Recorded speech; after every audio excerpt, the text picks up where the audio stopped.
rolling on dubs. Rolling on dubs. Rolling on dubs.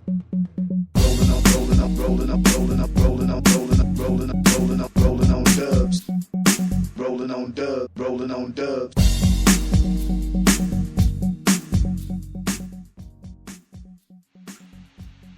And we're back.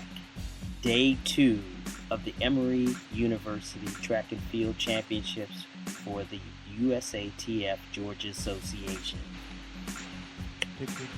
What sort of advice would you have for younger athletes? Because first of all, let me get to the point. It took me 4 years from 1988 until 1992 to figure all this stuff out. Yeah. And we talk with Dr. Mike, we need to be able to teach our youngsters that a lot earlier, so it won't take them a 4-year, 5-year, 6-year plan for them to figure out how to hone in all their aspects of their race and put it all together. Yeah, well, unfortunately, that is kind of a truth that we know in sports, that it can take 1,000 repetitions to work something into that brain neural circuitry that Dr. Spinell is working on. So it doesn't surprise me, and that the better you get, sometimes the less steep that learning curve is. It's not as steep a slope of effort, but it's a slow slope in getting through your head.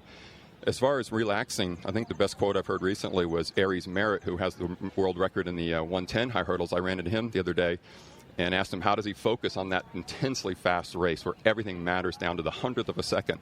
And he just looked at me calmly, didn't even miss a heartbeat, and said, I treat every race like it's practice. Yes. I just walk out there and do exactly what I've been doing, which I find the hard thing for me is to balance all those practices where I know I have my best times and balance it with the nerves when I get out to competition like this today. But as far as coming into the 400-meter races you were talking about a moment ago, the language you use tells us how tough it is that the gorilla jumps on you. You used the term piano. In my day, it was the bear jumped on your back. It hasn't changed. And we also use the term you hit the wall. The wall. And as I was saying earlier, I think the biggest thing for us to train anybody with a curve run, especially the 400 and over, is you got to maintain the focus in order to keep your flexibility. I think we hit as much of a mental wall as we do just a lactic acid wall. I know today when I ran, I just hit the mental wall hard, and then my legs froze up. Part of it was lactic acid, but it's a combination of focusing but maintaining the flexibility and not going into that I'm the toughest guy out here like a lineman trying to muscle through it. How are you defining flexibility in that sense, Doctor? The fluidity of your flow, your stride pattern. You can tell when an athlete's tightening up going through the race and the hurdles. Yeah, their shoulders start to shrug up, their arm movements get tighter, their elbows get cramped. They look like they're doing curls instead of just letting their arms guide them. So it's a fluidity of running is really what I'm talking about. And then the mental flexibility that you can adapt at any hurdle. Yeah. I think what happens is, and I like this whole consortium of individuals, of coaches and doctors /athletes and athletes/athletes or former athletes, and we can bounce a lot of stuff off one another. I remember just having an epiphany, figuring out what I was capable of doing while hurling, and it was one instance in which I was chopping to the hurdle. I was running so fast with adrenaline building up to me the first 2 hurdles, and I remember realizing that I'm applying way too much effort getting to the second hurdle when I need to not necessarily back off, but really relax, ease up a little bit, don't take it as serious because you still have 8 more of these to go. For a race like the intermediate hurdles, what sort of advice do you give the young hurlers that you coach? That's a good question, because most of my athletes in the high school division that I coach really like, and the showboat race is the 110 high hurdles or the 100-meter hurdles for the girls. All the superstars, all the sprinters, which we synonymously happen to call superstars because those are the ones who get all the attention. People know who Usain Bolt is. They couldn't tell you who the 400-meter winner is, probably. Though he was in town, Jeremy Warner was at a meet the other night here in Atlanta.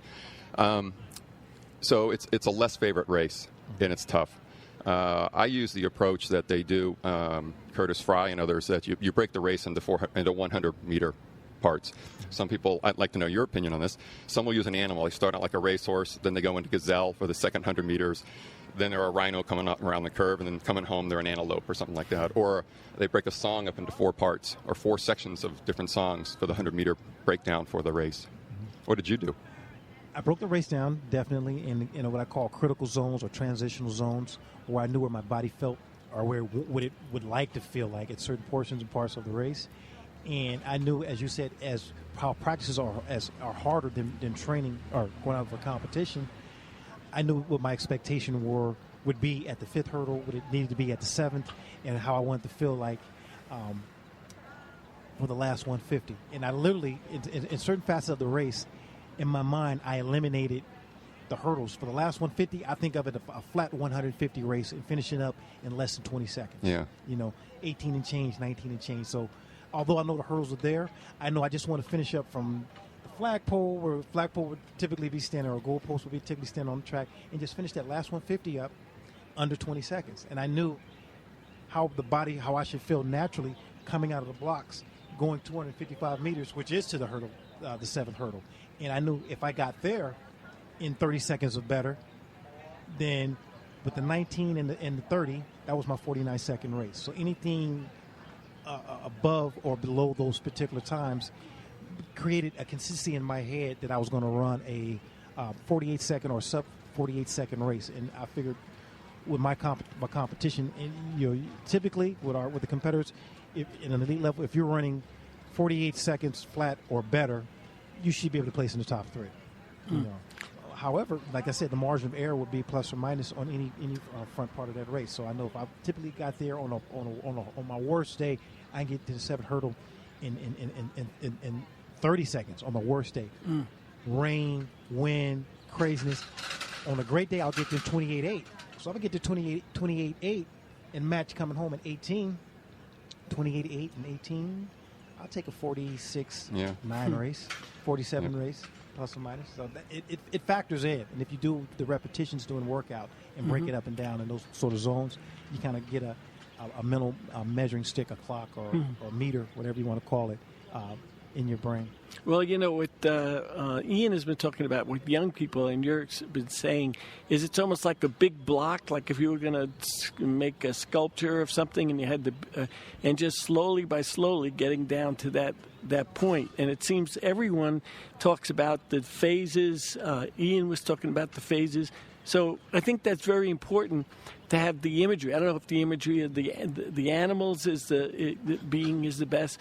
But whatever you can internalize, young people need to see it as the big block that they're sculpturing, and they're getting down to what the world champions do, and their language may be changed during the. Yeah, I can imagine what youngsters nowadays are comparing the language to. And I think one too about youngsters and Coach Gus, you work with the high school athletes. They have so much more access to cameras and things of that. So visually. The visual stimulation is obviously different than probably when you and I ran, and one of the things, you talked about race patterning. First thing, or always it's in my mind is, I always work backwards from the last day of competition, which would be the state champion or championship, or the NCAA championship, or the world championship, whatever. So every step, every movement is geared towards achieving whatever goal that we've set for that athlete. So as a coach, that's how I look at it. So one of the things that you talked about, Curtis Fry uses 100, 100, 100, 100. We talked earlier, I use 160, 160, 80, because in an athlete's mind, we run 150s all day. Yeah. And they can do 150 repeats all day. And we have enough accumulation where they feel comfortable in the 150 or 160, 160, 80 model. And then the last 100 meters obviously is about efficiency.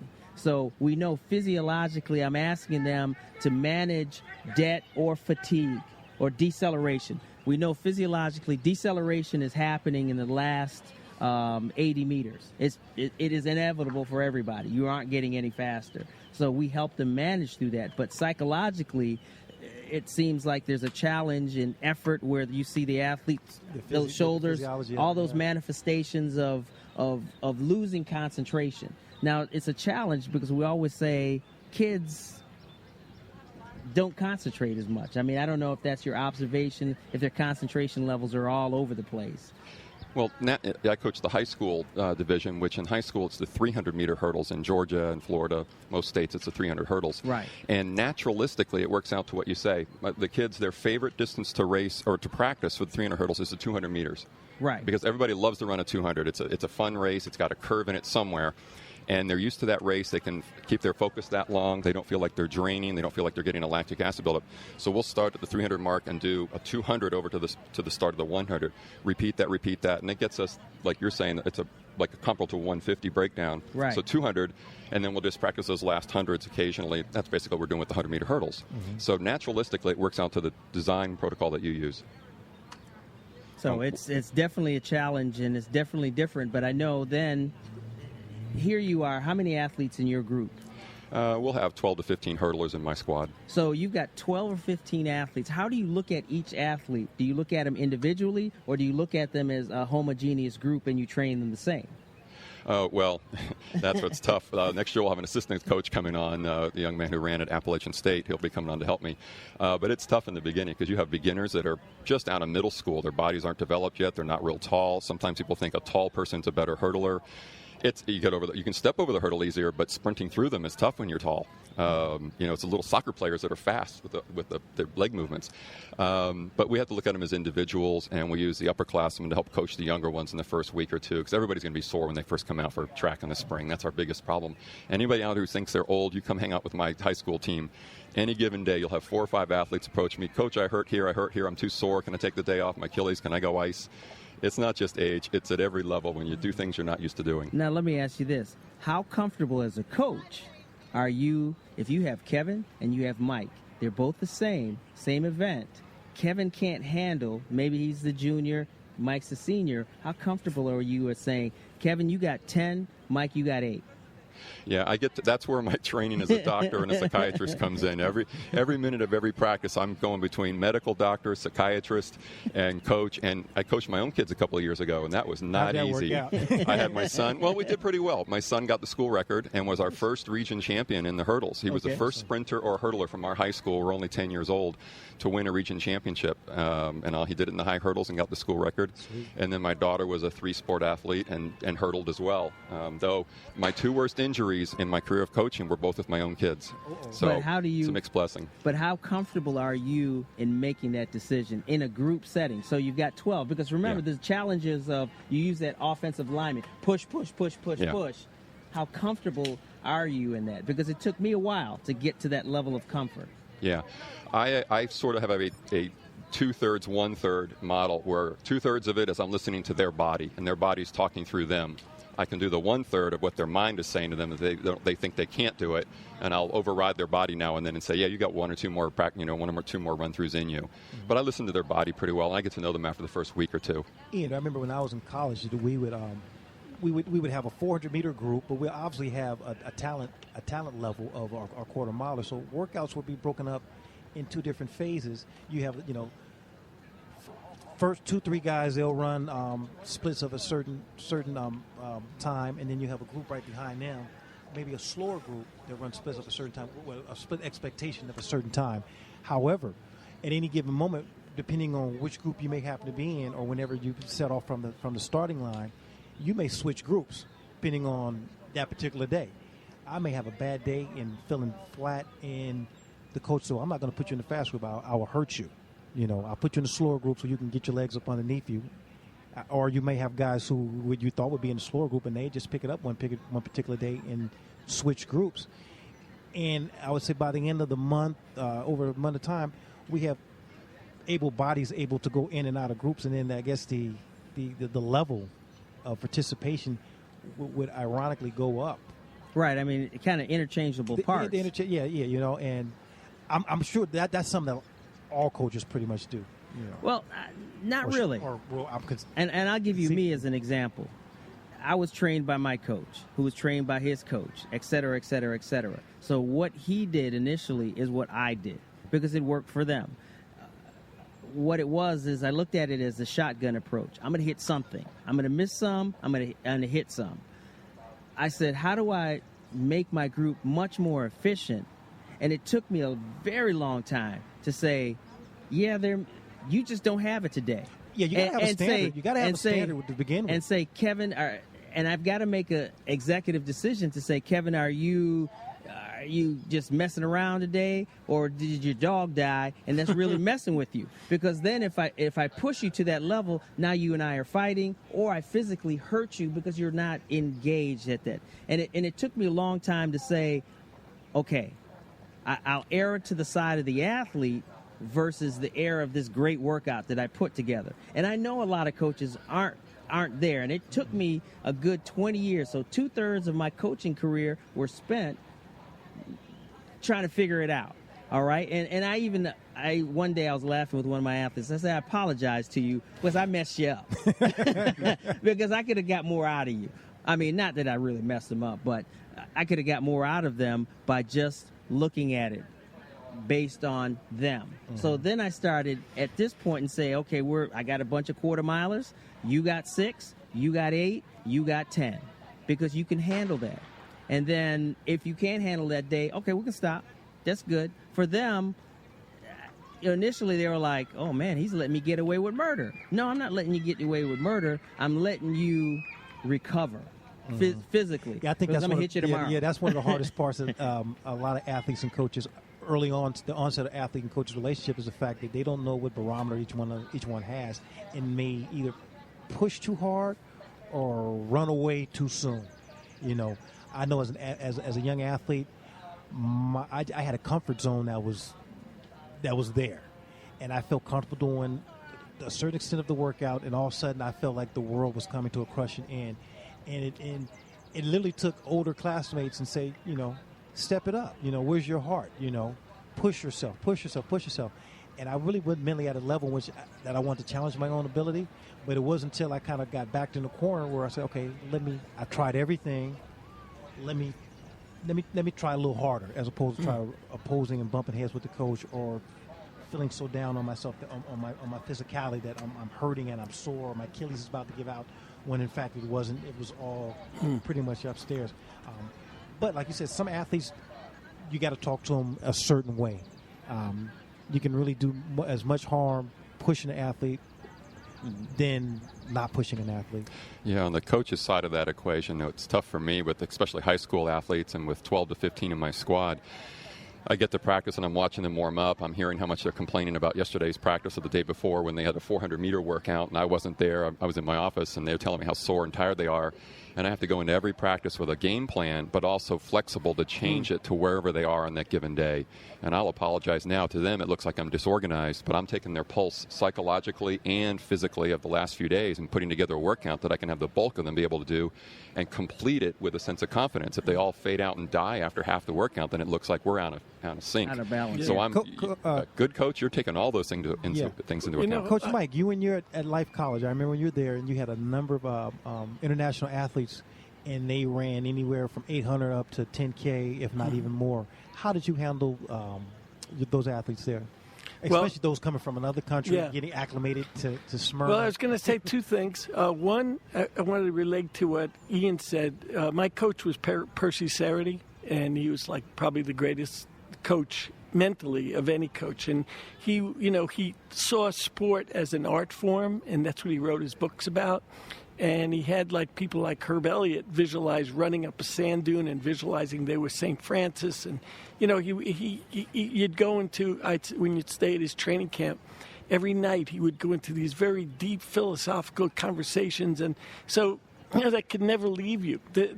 So the analysis, for instance, with the people I coached at Life University, a lot of the Kenyans were from different tribes. And different tribes had different kind of, approaches. Like I had Sammy Niamango, who was Kassi, and he would run 4 or 5 races for me in a national championship. And so I guess I felt closer to him, but I had to understand that Sila Masoe, who still holds the NAIA records, indoor 3 and 5,000, sometimes he'd try to break the national record in the trial, and people would be running 16 minutes, and he'd be trying to run 13:40. I was like, Sila, why are you doing that? But he was more into himself, and I tried to break that at one point to try to, and I realized I wasn't going to break him. That was what he wanted to do, so I had to adjust to it. And it was interesting talking to Frank, because he had a guy, Chris Johnson, who was our American kid that was a real leader, and come to the end of the meet, and we had to have Masoe, for instance, running ankle leg in a distance medley would lose the national championship. And other people say, well, you're running all around. We don't have a locker room in track. We can't go down to the locker room and say, okay, let's talk this out. You're out there on the field, and people are looking, your competitors are looking at you. Why are you talking to this kid? Why are you begging this kid? So we'd have to use peer pressure to get him to run, And so, like you say, all the kids are individual, and I found that they were individual as to their tribes. And as I did my research in Kenya, it became more and more clear. The difference between the Kalenjin approach, the Kassis, and, even in you're talking about UCLA and the different ways you have to relate to. I mean, it's an art form, and Percy kind of taught us that. And that's what the doctor's talking about also is, the great high school coach, Joe Newton, who we all believe is probably the greatest high school coach of all time. When in cross country, you'd have 50 kids, and by the middle of the season, they all had nicknames. And I always find it, when I give a kid a nickname, I get closer to him, Yeah, I'm the same way. Yeah, the high school kids can't figure out where those nicknames come from. But even my girl running out here, her nickname is the Fighting Kitten. Yeah. Well, somebody has to be the fighter, but I guess that does, warm things and lighten things up. And I love when they give their own selves nicknames because, and one of the things I'm trying with my athletes right now is what do they live their personal life? What is their personal statement? And one is going for the gold, and another one is gold rush or whatever it is. Mm-hmm. So that helps me also understand who they are. Got a young lady now, same thing. Awkward age, went from middle school to high school. There's a challenge there for her to really kind of figure her niche out. Yeah. She's already identified herself as a slow Caucasian athlete, and I'm like, no, you're not a slow Caucasian athlete. If you determine that, that's a self-fulfilling prophecy, yes. Yeah. But at this point, you got a long way to go, honey. And so she figures, she's starting to see that. So, I see the light turn on every once in a while, but I had to go back to the family plan because I can only spend 2 hours with this athlete a day. The parents and friends and family spend a lot more time. They have a greater influence on that family or that athlete's career. So, we just work on that type of thing with her. You mentioned the Caucasian, for instance. There's that example, that inhibition I was talking about earlier. The kid might be motivated as all get out, but there's motivation behind you, like the physics, but what's inhibiting in front of you? And breaking down those kinds of barriers and things, that's also a benefit of the nicknames. For me, with different nationalities, races, and so on out there on the track, that's one thing that's great about track and field is that we're all in it together. And I'll talk like we did in the 70s with them because I went to an integrated school, and they're like, what's that sound? What's that music you're listening to, Coach? I said, in my day, we all ran together, and everybody made me faster. And again, the nicknames break it down. My real name's Arthur, and my boys are the Warlords. And I can tell you, I've got Derval, Uhtred, Lancelot, Finan. I got Merlin, Finan, Derval, Lancelot, and Uhtred. Those are my boys' region champions the last few years out there. So I remember when I was at UCLA, when we made our breakthrough as a good 4x400 meter team. My sophomore year, we had a white guy on our team, and he was John Stanich. His dad played NBA ball, I think with George Mikan and those cats. But anyway, John, his nickname was +1. And he would say, +1, come here. And nobody knew what +1 was but the folks on the team. And we went to Texas Relays, right? And, you go down to Texas Relays, all you get is heat from the Texans. They see you coming. We went to McDonald's. We had our UCLA on, and they were asking us to hold them. Why are you guys even down here? They're going to whip the Texas schools are going to do the X, Y, and Z. We get to the track, and I just kept telling them, you guys wait till +1 get a hold of you guys. And like, why you call him +1? I said, well, you see, when we walked out there because it was 3 black guys +1 white guy. And they thought, since he was the white guy, that we put him on as the weakest link. But they didn't know he had 800 meter. He was an 800 meter runner, who would just zone out in a 400. But he's like, I don't got another lap to do. I'm going balls out. Yeah. And he would get 300 meters. He'll sit back and get elbowed by everybody for 250 meters. 300 meters, he would just step away and kill the field. And have guys just bent over mad, and he was our secret weapon. we would love to go to meets with them. We just warm up casually, do our thing, and just know we got a tiger in the bag ready to come out. Let me ask you this, though, Doc. You know, we all come with our own prejudices. And this is what I find in some school systems. I work with some kids in Forsyth County. And one of the things, coming from the coaches, the first thing I noticed from them is we don't have any speed. I said, what do you mean? How do you know? He says, well, we're white. Yeah. So remember, the coaches are the ones dictating the practice, and they're looking at their prejudice. How do we overcome the inherent prejudices and use science as a determining factor of a performance? How do we do that? Yeah, you're right. That's a tough one. And in my field of psychiatry, it's a given that we all have inherent prejudices, biases, preconceived ways of thinking. That's the biggest obstacle there is probably to human thinking, are all of those things. The best thing I can think of there is we go back to child psychiatry and we use the concept of the blank slate. The child is born as a blank slate, tabula rasa. Right. And just any athlete that steps on the track, you have to assume they have unlimited potential. And every few years in track and field, as you probably know, we argue with the athletic director, can we make it a cut sport? And every few years we're proven wrong, becomes some freshman that we never thought had a chance turns out to be a reaching contender by the time they're a junior. Our first dual school record holder, young man Sean Thompson, was just a little kid coming out of middle school. He goes on to be a double champion school record holder in both the 100 and 300 meter hurdles. Wow. And the coach wouldn't have looked at him twice when he was a freshman because he was just a little kid and there's a growth spurt in there. So that's the other thing. You listen to biology. They still got another few years of growth when they're in high school, even college. You know, the best runners are in their mid to late 20s, unlike the other sports. So, right, exactly. So, you know, it's almost like that's the challenge, because in order for us to break this paradigm, to give the kid the best opportunity, we've got to look at them as an individual mechanism versus a homogeneous group of 800 meters, 400 meter guys, 100 meter guys, you know, that sort of thing. And that's just always a challenge for me. To say, I don't want to look at you and say, man, Kev is tall. Oh boy, we're gonna go to the promised land. Yeah, we're gonna make him a great basket. I mean, my thing was I was a tall guy. So was I. Same thing. Yeah, you know. And the first thing they were like, oh, you must play basketball. I'm like, no, I'm a gymnast. Yeah, I would say stuff like that. I said, no, I'm a hurtler. You know? Your hoop dreams are over, right? Hoop dreams been over, over and done with. And it was that conceived notion that I was this, you know, this hoop player.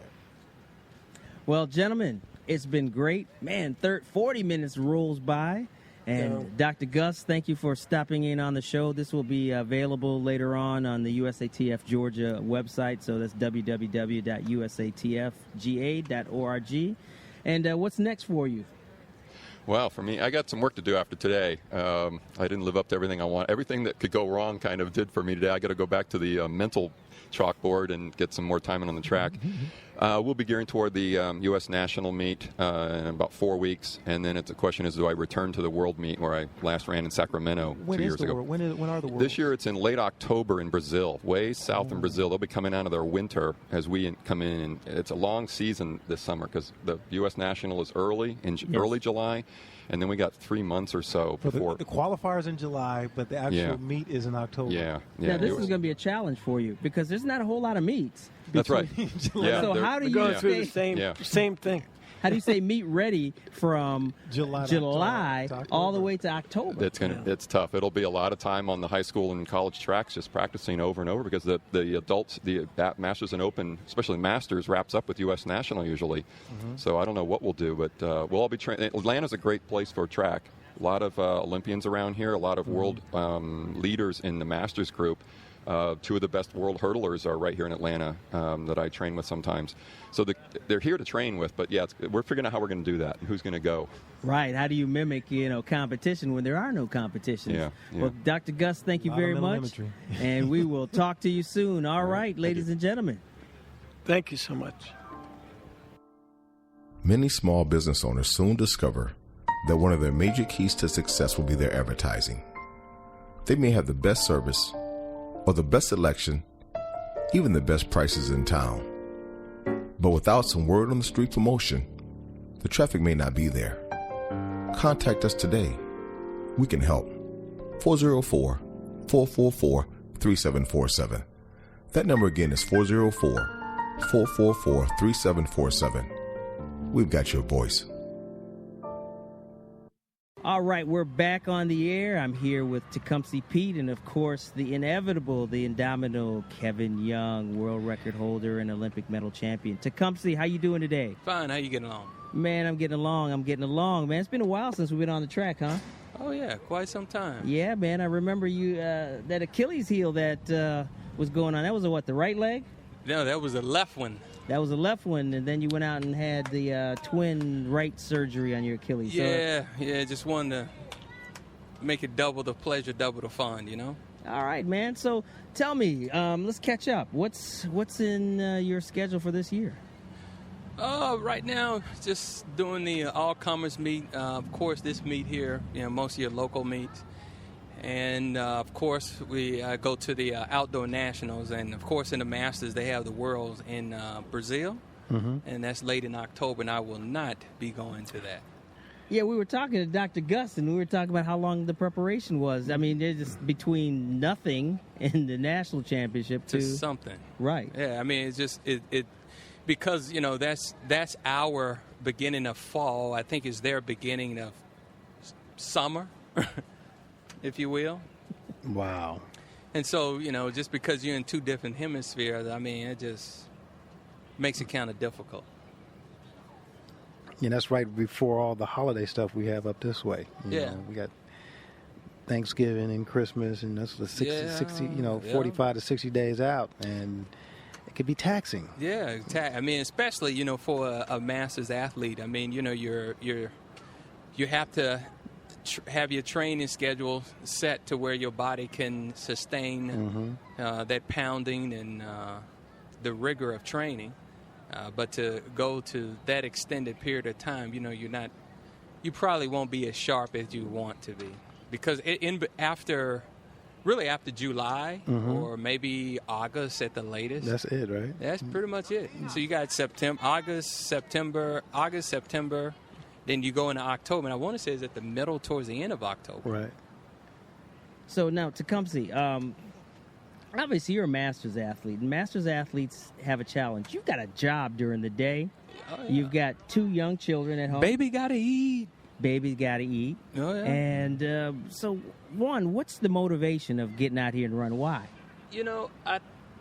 It's probably hard to explain to people. I always say if it was easy, everybody would be doing it. I mean, this is preparing for track and field is not like preparing everyone to go to the mall. And so usually when you go to the track, there's pretty much no one there. But I guess you can say the motivation is first is the love of the sport. And second, I think it's just something in a person's DNA who want to remain competitive and sharp, to want to stay competitive.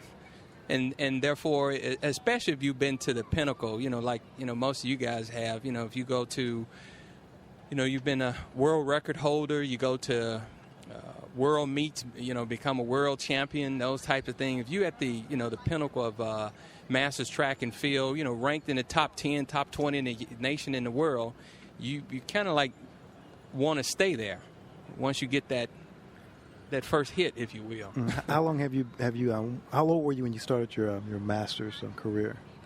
Was it at the proud age of 35 when you were 35, or was it a little later after that? I think it was a little. I really got serious with it probably right around 34, 35, in my early 30s. But obviously there, if you ran track in college, obviously there's a formula to training, and normally, I was always naturally gifted to be fast, and so therefore the training wasn't, you didn't have a good training regimen. So you're like, okay, well, I'm gonna run the 100 tomorrow, right? And but to properly answer your question, I got started probably when I was about 34, 35, and then that's when I turned 35. That's when I met Dubé, and that's when we started setting up some type of training regimen, training formula to prepare yourself to go through rounds and to peak at the right time.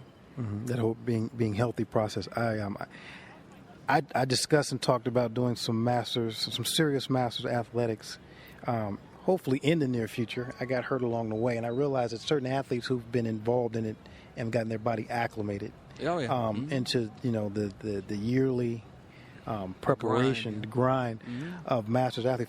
For someone who hasn't been involved in athletics consistently over, say, a decade, it's what are the key things that particular athlete needs to do first before they put their toe in that water?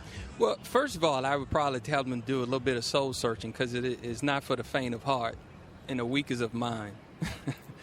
So I would probably lend to, similar to what I started doing and what I'd learned that helped me along the way, is, you have to make your mind up to, if this is something that I want to do, you need to prepare for it mentally first.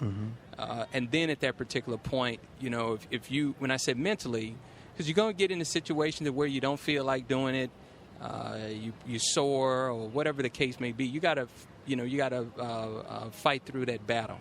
But a couple of things that I probably would do other than mental preparation is say, is this something that I really want to do? I probably would look into doing some CrossFit type of training. Most people and I'm not talking, not knocking some of the regular gyms, but I probably would do more of a CrossFit where it, incorporates, various of weights and endurance levels and so on and so forth to really tax your body on that muscle confusion. And a lot of that would transfer on the track, because it's, as you know, the building blocks of trying to compete is that strong base. Most people, in the audience here today and those who view track and field on television, they don't see the preparation that goes along with being a masters athlete. They don't see the booty cramp, They don't know when that lactic acid hit you. That's something that they never see. Now, Tecumseh, we're talking about what does it take to become not only just a masters athlete, but a very competitive masters athlete, as you've been over the last, 5, 6, 7 years that I've known you. Now, go over a day. What's your day like? Typically, what I try to do, really, if you're training correctly with the right, sometimes you have to do this alone because you can't. I can always find somebody that says, "Yo, you want to go to the mall with me? You want to go to the bar?" I could find somebody to always do that, but it's hard to find somebody to do, 150, 150 repeats, 200 repeats, My wife doesn't even want to go to the park to walk with me. Yeah, so, it's hard to find that. So, but to answer your question, in my day typically is, I work, I'm like anybody else, get up, baby got to eat. Papa need a brand new shoes and a sweatshirt, the whole nine. Everybody go to work. Clock in and clock out. Clock in, clock out, whatever you do, traveling and all the other stuff. But what I try to do is to stay consistent with my training, whether I'm traveling or not. How do you put together a season during the course of a year, trying to balance your job, which you're trying to find the vacation time to allow you to, unless you have your own company, you can just kind of bounce around and do what you have to do, but find those windows where you can pick meets that fall within your sort of calendar that you can go out there and participate in. Well, how difficult is that to set up? It is in such a way, because you'd be traveling over the weekend. There are weekend meets. But fortunately, here in Atlanta, we have a lot of all-comers meets on Tuesdays. But to answer your question is, I know my workout is normally Friday, Saturday, Sunday, and Monday, because I can get that hard workout over the weekend, and typically your workouts, last, once you warm up and you actually start to work out, the workout really is about 45 minutes, with rest periods, in and out, that type of thing. So if you can dedicate, 2 hours, that's pretty much it. And when you dedicate the 2 hours, you're pretty good. Is there any sort of I wouldn't say use the word sponsor, but would the ARRP be interested in having a team? We have master athletes from all around the world. You get all this junk mail from AARP when you're like 34 and you're not a member yet, but you get it in the mail. I think it's more like, if I'm paraphrasing, I want to paraphrase Chris Rock. There is no money in a cure. Because just think about it. If you had a lot of sponsors for masters athletes, even when we go to Europe and run, I mean, you see a lot of healthy people out here. You don't see people, very few people maybe on some type of, blood pressure. You don't have too many people with, sugar, like Mom and them used to say, or hypertension, high blood pressure, because everybody's pretty much healthy. And so you probably won't run, even though it's oxymoronic, people may want to. You should be publicizing something like this to get more input, but they don't even go there. No, they probably. And I'm not saying that may not be their motive. They probably just don't know, but there may not be any money in it for them. And I think that's probably what But really you would think. I mean, these are people who have jobs. It's not like folks aren't working. And these are folks who work each and every day, pay mad bills, pay mad taxes. Yep. Who can utilize the services of an AARP. Yeah, and they are the perfect people for them to reach out to. Yeah, that's true. I mean, you would want to think that I think there may be something out there, but most people don't tap into that market. And it's difficult. I can imagine it's difficult for elite athlete. You're 21 through 25, 30-year-old to try to find anybody to self-support them. Yeah. I can imagine that it's non-existent in the masters field. Yeah, but just think about it. Track and field in the U.S. is only big maybe once every 4 years. And it's not even here in the U.S. Yeah, that's true. I mean, every 4 years in the Diamond League, that type of thing. I mean, not the Diamond League, but the games, the Olympics or something like right, that. Right. That's when track and field is really big. But outside of that, I mean, track and field is, I don't know. You know what it is, and I've been doing a lot of reading up on this. The business of sport has really been separated from athlete to spectator.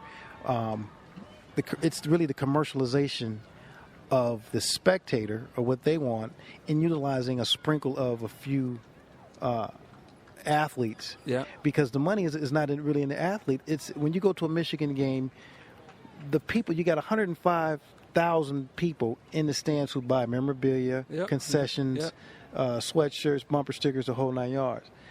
They're the ones, they're on their frenzy and fandom of those 11 players on the field. Yeah. They're the ones that's paying the cost and price for the university to get. And although the team does well, the university makes their own deal with NBC, CBS, whoever else for X amount of billions of dollars. Yeah. But they can only sell those games for that amount of money because the spectators show up, and that's everybody who purchases insurance, who becomes the commercials in which we see at halftime. The ones who go to Subway after the game to get the sandwiches. So that's where like the proliferation of where the money is. Yeah, and I'm not sure if there may be some brilliant marketeer. They probably done some type of analytics on it and just say, the cost-benefit analysis of supporting or publicizing masters athletes is negligible. I mean, it's nothing. Exactly. I mean, have us in the red in 5 years. Yeah, it's not. We cannot keep our shareholders happy or satisfied if we go in that direction. I think I was somewhere in Europe where I can't think of the gentleman's name, but he was talking about you could. It'd been nice if you in the Olympics you could have 2 or 3 masters age groups in the Olympics, that'll be interesting. Or even at the World Championships at a certain age bracket, and you could see, how people are still running and that type of thing. That probably could spark some interest. But bottom line, I don't think there's any monetary type of advantages for companies, and that's probably why you don't see it. Yeah, I'm sure there's at least now in this day and age. I guess I'm wondering because I think the only monetary advantages are for those directors who promote, and even those who promote popular meets. I give you another one. There was a meet at GAC, Georgia Atlanta Christian School here in Atlanta. Mm-hmm. I didn't even know anything about it. Yeah, I mean, just think about it. You had Jeremy Warner, Lolo Jones, what's the Ashton Eden. Was Dee Dee Trotter there? Dee Dee Trotter was there, but she didn't run. I don't. No, okay. She didn't run, but she was there, out. I believe. I don't have all the list, but you probably had at least 6 or 7 gold medal winners or Olympians more, whether it had been for the U.S. or for other national teams at that meet. Mm-hmm. But here's a wolfing for you. Here's something else for you. Something you probably didn't know. Even in the all-comers meet at Emory, right? Mm-hmm. You had last Tuesday, 4 or 5 Olympians at the all-comers meet. Just running around the track. Just doing their thing, just little jogging here. I definitely know from over the years, and it really has not changed much. Yeah. Is the fact that our standing business community really has not focused in on the liberty of utilizing track and field athletes, whether they're youth, master, elite, whatever, in any sort of business arrangement for them